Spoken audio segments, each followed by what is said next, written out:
If you use a third-party tool to make a reel and then post it to Instagram, it will not get downranked unless it is watermarked. If there's a logo superimposed on top of it, regardless of what that logo is, it will be recommended less in places like Explore and Recommendations and Feed. Hashtags will not significantly change your reach, but it is a good practice to use them when appropriate. If it's aligned with what you're trying to say and they're very clearly associated with the content, do a handful. Don't do a ton. When you see 50 hashtags, 100 hashtags, it's not helping. If anything, it's probably just annoying people.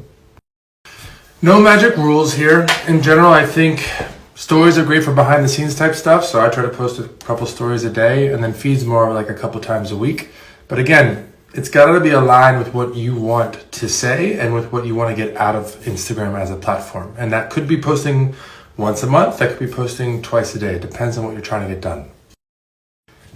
It is kind of true. My two older boys collect Pokemon, but my eldest is actually very, very fixated on Pokemon. And so I have my own collection, both so that I can talk to him about it and relate to him a little bit, but also to become a third party when there's conflict in trades.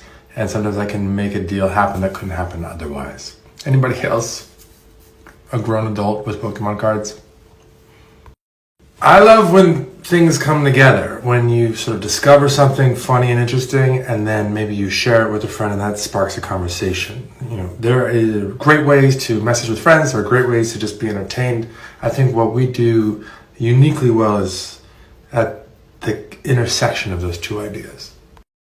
No. Now, backing up a little bit, there are a number of different ways to make money on Instagram. There's branded content deals, which happen off-platform, what we're trying to facilitate more through the creator marketplace.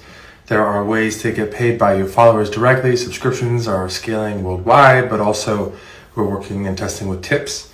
And then there are ways to get paid from platforms like Instagram directly. Right now, bonuses we found are ROI negative. They cost more than they make us. And so we're trying to iterate on the program and get it to an ROI positive place so that it can be sustainable. So we're focusing right now on scaling down the program, iterating on it so that we can get to an ROI positive, sustainable place, and then hopefully scale it back up.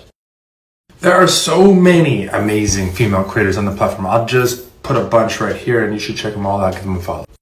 Not that I know of. Channels are still new, and so there might be a couple bugs to work out, but if you're seeing that, let me know. But I still see polls in my channels, so I will double check. Arsenal, actually, despite the fact that I recently went to a Man City game, but it is a close race, and I gotta say, football here in the UK is a lot of fun to see live.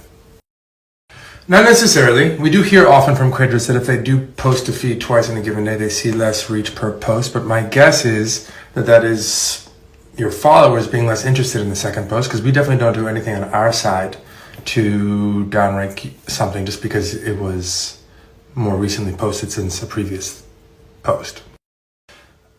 I don't know.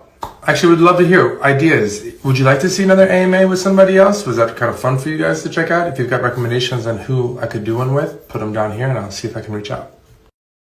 All right, I got a bunch of meetings and emails and spreadsheets to get to, but I will see you all soon. Peace.